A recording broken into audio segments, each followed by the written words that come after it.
Dnes sa pozrieme na satelitné portfólio a firmy, ktoré majú obrovský potenciál. Majetok, o ktorom sa ti ani nesnívalo.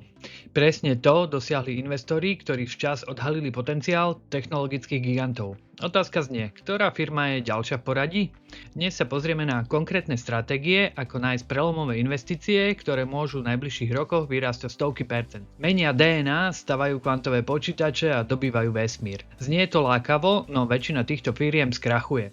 Ako investovať do technológií budúcnosti a nezrujnovať svoj účet? Vítajte na kanáli Investovanie pre začiatočníkov. Dnes si ukážeme, ako na to. Ukážeme si tzv. Satelitnú stratégiu. Čo to vlastne je? Je to spôsob, ako vyčleniť len 10 až 15% portfólia na čisté špekulácie a technologické megatrendy. Ak tieto firmy úspejú, vaše portfólio to vystrelí na mesiac. Ak zlyhajú, vaša finančná budúcnosť to až tak nepocíti. Dnes sa pozrieme na 4 konkrétne sektory a 10 akcií, ktoré majú v roku 2026 obrovský potenciál. Poďme na to. Ak ste začiatočník, základom vášho portfólia by mali byť bezpečné, diverzifikované ETF fondy. Tie majú tvoriť 85% až 90% vášho majetku. To je vaša tzv. Kotva, ktorá vás drží bezpečí. Zvyšných 10 až 15% sú vaše satelity. S týmito peniazmi sa môžete hrať agresívnejšie.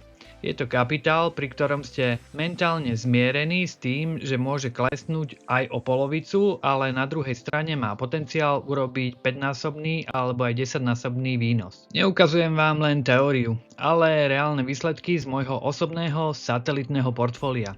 Pozrieme sa na to, ako som vyberal firmy, ktoré už dnes prinášajú zaujímavé zisky. Prejdeme si 4 sektory, ktoré podľa mňa definujú investovanie v najbližších rokoch. Poďme na prvý sektor. Prvým sektorom s obrovským dlhodobým potenciálom je vesmír. Satelity dnes totiž riadia doslova všetko. Od automobilovej navigácie a obrany cez moderné poľnohospodárstvo až po globálny internet. A čo je najdôležitejšie? Satelity a dopyt po ich vynášaní na obežnú dráhu doslova raketovo rastie. Sme svedkaví novej vesmírnej éry. Prvou akciou je tá, na ktorú sme dlho čakali, kým sa dostane na burzu. A je to SpaceX. Od júna 2026 už pod tickerom SPCX nájdeme na Nasdaqu aj túto vesmírnu legendu. Ako vidíte na grafe, firma vykazuje masívne výnosy cez 18 miliárd dolárov, no stále masívne investuje do vývoja, čo sa odráža v prevádzkovej strate. Je to investícia pre odvážnych, ktorí veria v budúcnosť mimo našej planéty. Čo na tento krok Elona Muska hovoríte vy? Dajte mi vedieť dole v komentároch. Ak hľadáte jasnú dvojku na trhu, je to Rocket Lab. Ich malá raketa Electron lieta pravidelne ako hodinky, no skutočnou hviezdou je vyvíjaný Neutron. Táto znovu použiteľná raketa má priamo konkurovať SpaceX. Rocket Lab však nie je len o nosičoch, vyrábajú aj kľúčové komponenty pre satelity, čo im dáva silnú vertikálnu integráciu. Ako vidíte na grafe, trh ich progres vníma veľmi pozitívne. Sledujete túto firmu, alebo je pre vás vesmírny sektor zatiaľ príliš divoký? No dajte si pozor, vesmír neodpúšťa chyby. Stačí jediná technická porucha alebo explózia na rampe a akcie môžu klesnúť o 30% za jediný deň. Vývoj rakiet navyše požiera stovky miliónov dolárov. Na druhej strane potenciál je obrovský. Vesmírna ekonomika má v najbližších rokoch narast na biliónový trh, čo z tohto sektora robí jednu z najzaujímavejších, no zároveň najrizikovejších investícií v súčasnosti. Druhým extrémne zaujímavým sektorom sú kvantové počítače. Tu zabudnite na bežné čipy a krémik, ako vyrábajú firmy AMD a Intel. Kvantové systémy dokážu analyzovať miliardy možností v jednom okamihu. Majú potenciál totálne zmeniť vývoj nových liekov, kybernetickú bezpečnosť alebo aj globálnu logistiku. Sme presne tam, kde bol internet v roku 1990. Aktuálne tu máme dvoch zaujímavých čistokrvných hráčov. D-Wave Systems a Rigetti Computing. D-Wave už reálne predáva prístup k svojim strojom cez cloud veľkým korporáciám. Zatiaľ čo Rigetti vyvíja pokročilé supravodivé kvantové procesory. Kde je háčik? Tieto firmy momentálne nepália len kvantové obvody, ale hlavne hotovosť. Sú v hlbokej strate a ich akcie lietajú hore-dole každý deň. Aj o desiatky percent, no práve to je pointa. Ak ich technológia uspeje, ich hodnota môže byť mnohonásobne vyššia ako dnes. Ak ich však predbehne gigant ako IBM alebo Google, môžu skončiť aj na nule. A presne toto v satelitnom portfóliu hľadáme. Asymetrické riziko. Ak hľadáte priekopníka v kvantovom hardvéri, je tu Rigetti Computing. Na rozdiel od konkurencie sa zameriavajú na vývoj vlastných, súpravodivých kvantových procesorov s hybridnou architektúrou, ktoré prepájajú s klasickými superpočítačmi. Ich cieľom je priniesť kvantovú výhodu v reálnych aplikáciách, ako je chémia či financie.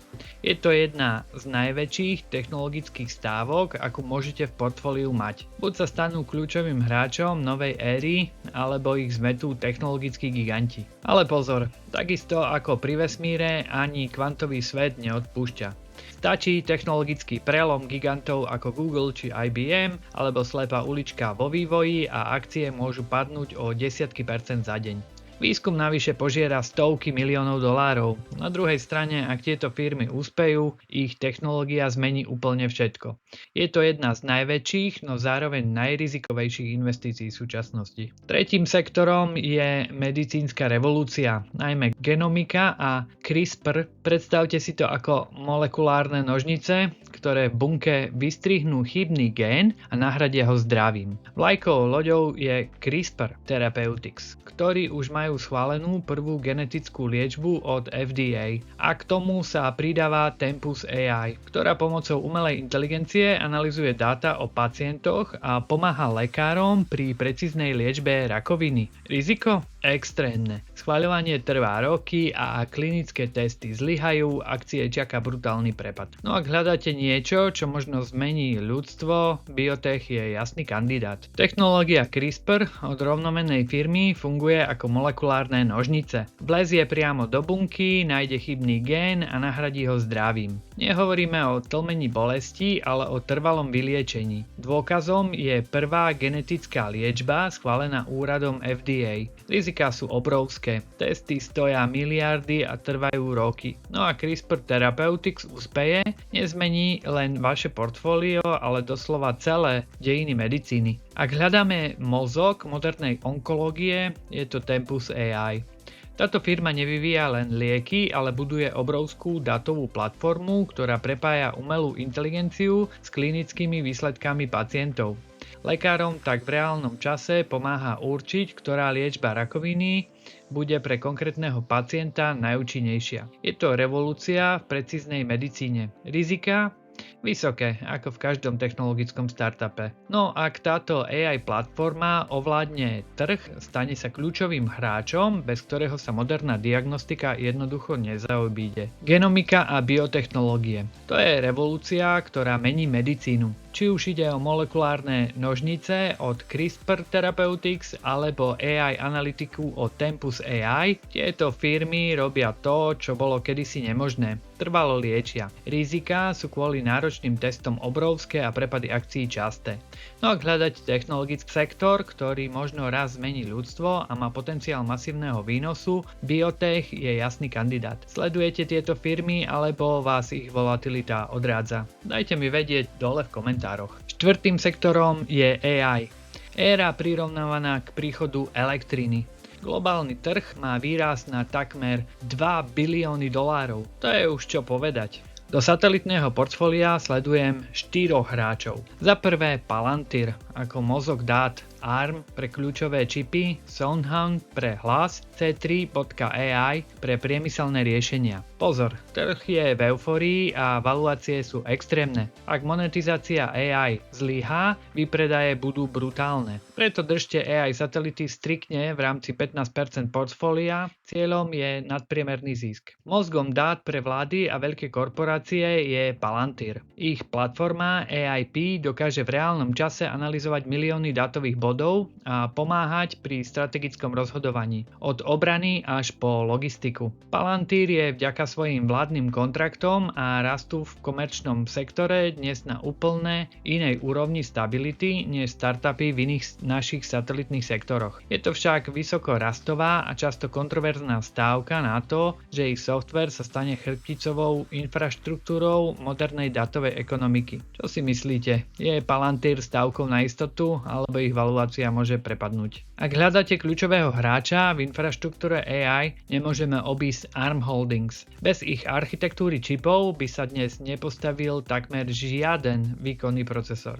Ich obrovskou výhodou je energetická efektivita v ére, kedy dátové centrá z AI spotrebujú gigawaty elektriny. Je technológia od ARM doslova nepostradateľná. Sú to architekti moderného digitálneho sveta. Rizikom je však ich vysoká valuácia, ktorá už teraz počítá s obrovským budúcim rastom. Pokiaľ ide o budúcnosť hlasovej komunikácie, tam dominuje SoundHound AI. Táto firma vyvíja technológie, ktoré umožňujú strojom rozumieť ľudské reči v reálnom čase, a to s neuveriteľnou presnosťou. Dnes ich nájdete všade, od inteligentných systémov v autách až po automatizáciu v reštauráciách. Ich obrovským potenciálom je integrácia hlasového ovládania do sveta vecí, ktoré doteraz mlčali. Rizikom je však silná konkurencia technologických gigantov, ako už spomínaných Google alebo OpenAI. Ak hľadáte softwarovú firmu priamo v srdci priemyslu, je tu C3.ai. Na rozdiel od všeobecných modelov, C3 AI predáva hotové špecializované riešenia pre podniky, či už ide o optimalizáciu dodavateľských reťazcov alebo predikciu údržby v továrniach.